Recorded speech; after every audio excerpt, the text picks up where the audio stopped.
Hello, welcome to 1 Minute Wiser. This is Christy Bridges, and I've been reading the book of Ezra because the story fascinates me. The people of Israel had been taken captive, and everything was just razed to the ground.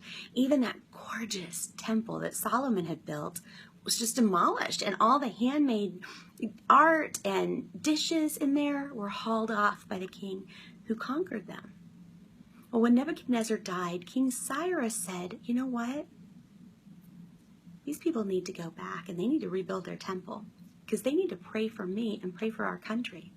And he gave them a gift. He gave them a grant to buy the materials and to do the work. And so it took a couple of years, but they get the foundation laid and they have a party because we celebrate the small goals on the way to the big ones, right? So they shout of praise to the Lord. The Lord is good. His love to Israel endures forever. And all the people gave a great shout of praise to the Lord because the foundation of the house of the Lord was laid.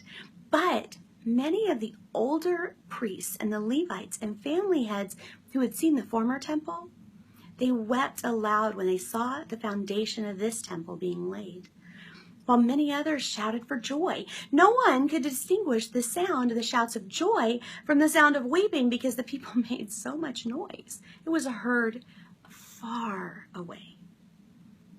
You know, we do that sometimes. God begins to restore something in our lives that had been lost.